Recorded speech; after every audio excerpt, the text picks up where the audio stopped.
Pongalo Pongal, இது Xiaomi Pongal. Assured extended warranty and other exciting offers along with gold on all Xiaomi smartphones. Chennai ஆழ்வார்பேட்டையில் உள்ள நியாய விலைக் கடையில் பொங்கல் பரிசு தொகுப்புடன் 1000 ரூபாய் வழங்கும் திட்டத்தை முதலமைச்சர் மு க ஸ்டாலின் தொடங்கி வைக்கிறார். அதனை பார்க்கலாம்.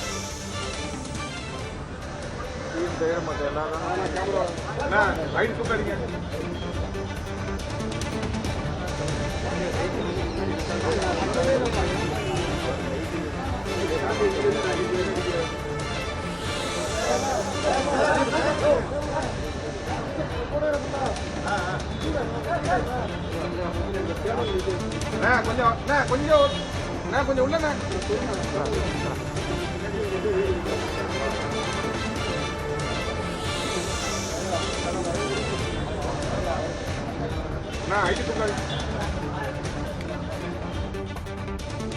பொங்கல் பரிசு தொகுப்புடன் 1000 ரூபாய் வழங்கும் திட்டத்தை முதலமைச்சர் மு க ஸ்டாலின் தொடங்கி வைத்திருக்கிறார்.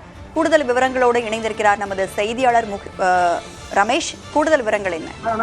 சென்னை ஆழ்வார்பேட்டையில் இருக்கக்கூடிய ஸ்ரீராம் நகர் ஒரு ரேஷன் கடை கடையில் முதலமைச்சர் இந்த பொங்கல் பரிசு தொகுப்பு மற்றும் 1000 ரூபாய் வழங்கும் திட்டத்தை தொடங்கி வைத்திருக்கிறார். பாத்தீங்கன்னா ஆழ்வார்பேட்டையில இருக்கக்கூடிய ஸ்ரீராம் நகர் கடை எண் 1ல வந்து பாத்தீங்கன்னா ஒரு முழு கரும்பு ஒவ்வொரு குடும்பத்தை அட்டைகளுக்கும் பாத்தீங்கன்னா மஞ்சள் பையில் அவர்களுக்கு வேஷ்டி சேலை அதே போல 1000 ரூபாய் ஒரு கவர்ல போட்டு 2 500 ரூபாய் தாள்களாக கொடுக்கப்பட்டு வருகின்றன. இந்த நிகழ்ச்சியில் உணவுத்துறை அமைச்சர் சக்கரபாணி, கூட்டுறவுத்துறை அமைச்சர் பெரிய கருப்பன், இந்த சென்னை மாவட்ட அமைச்சர்கள் சேகர் பாபு, மா சுப்பிரமணியன் உள்ளிட்டோர் பங்கேற்றிருக்காங்க மற்றும் கூட்டுறவுத்துறை அதிகாரிகள் பங்கேற்றிருக்காங்க. தமிழ்நாடு முழுவதும் இந்த நிகழ்ச்சியை தொடர்ந்த பிறகு ஒவ்வொரு மாவட்டத்திலும் அந்தந்த எம்எல்ஏக்கள், அமைச்சர்கள், மாவட்ட ஆட்சியர்கள் தொடங்கி வைப்பார்கள் என்று தமிழக அரசு தெரிவித்திருக்கிறது. 2,19,00,000 குடும்ப அட்டைதாரர்களுக்கு இந்த 1000 ரூபாயும் பொங்கல் பரிசு 1 கிலோ பச்சரிசி, 1 கிலோ சர்க்கரை, ஒரு முழு கரும்பு விவசாயிகளிடமிருந்து 33 ரூபாய்க்கு கொள்முதல் செய்யப்பட்ட இந்த முழு கரும்பு முதலமைச்சர் தற்போது கொடுத்து வருகிறார். வரக்கூடிய திங்கட்கிழமை தமிழர் திருநாளாம் பொங்கல் பண்டிகை கொண்டாடப்பட இருக்கக்கூடிய நிலையில் இந்த நிகழ்ச்சியை தற்போது முதலமைச்சர் வந்து தொடங்கி வைத்திருக்கிறார்.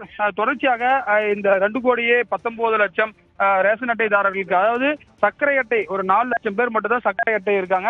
அவங்கள தவிர மீதி அனைவருக்குமே இது வந்து இன்னும் ஒரு 4 நாட்களுக்கு கொடுக்கப்படும் என்று சொல்லப்படுகிறது. வரக்கூடிய வெள்ளிக்கிழமை அரசு விடுமுறை கிடையாது ரேஷன் கடைகளுக்கு, அதே போல ஞாயிற்றுக்கிழமையும் கிடையாது. ஞாயிற்றுக்கிழமைகளுக்குள் அனைவருக்கும் கொடுக்கப்பட வேண்டும் என்று சொல்லப்பட்டிருக்கிறது. தற்போது பாத்தீங்கன்னா ஒரு 4 லட்சம் பேர் தான் வந்து சர்க்கரை அட்டை மற்றும் இந்த அட்ரஸ் ப்ரூஃபுக்காக ரேஷன் கார்டு வச்சிருப்பாங்க. சில பேர் எங்களுக்கு எந்த பொருளும் வேணா அட்ரஸ் ப்ரூஃபுக்காக இந்த நோ கமோடிட்டி கார்டுன்னு சொல்லுவாங்க, பொருள் இல்லா அட்டை, அவங்களுக்கு கிடையாது. ஒரு 4 லட்சம் பேர் தான் அவங்க. மொத்தமா தமிழ்நாட்டில் 2,22,00,000 ரேஷன் அட்டையில 2,19,00,000 பயனாளர்கள் இதன் மூலமாக பயனடைவார்கள். இதற்காக தமிழக அரசு கிட்டத்தட்ட ஒரு 2,400 கோடி ரூபாய், இந்த அரிசி, சர்க்கரை, கரும்பு வாங்குறதுக்கு 238 கோடி ரூபாய், இதுக்கு ஒரு 2,000 கோடி, கிட்டத்தட்ட 2,400 கோடி ரூபாய் இதற்காக நிதி ஒதுக்கி நேற்றைக்கு கூட்டுறவுத்துறை செயலாளர் கோபால் ஒரு அரசாணை வெளியிட்டிருக்கிறாரு. பாத்தீங்கன்னா தமிழக அரசுடைய 2023-24 நிதியாண்டுல இந்த தமிழக அரசுடைய நிதிநிலை அறிக்கையில் இது வரவு வைக்கப்படும் என்று சொல்லப்படுகிறது. தற்போது முதலமைச்சர் புறப்பட்டு விட்டார்.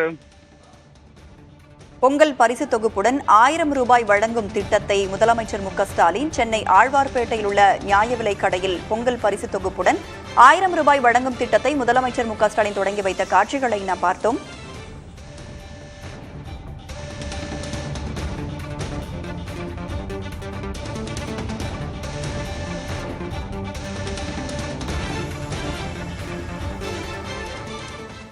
Pongalo Pongal, இது Xiaomi Pongal. Assured extended warranty and other exciting offers along with gold on all Xiaomi smartphones.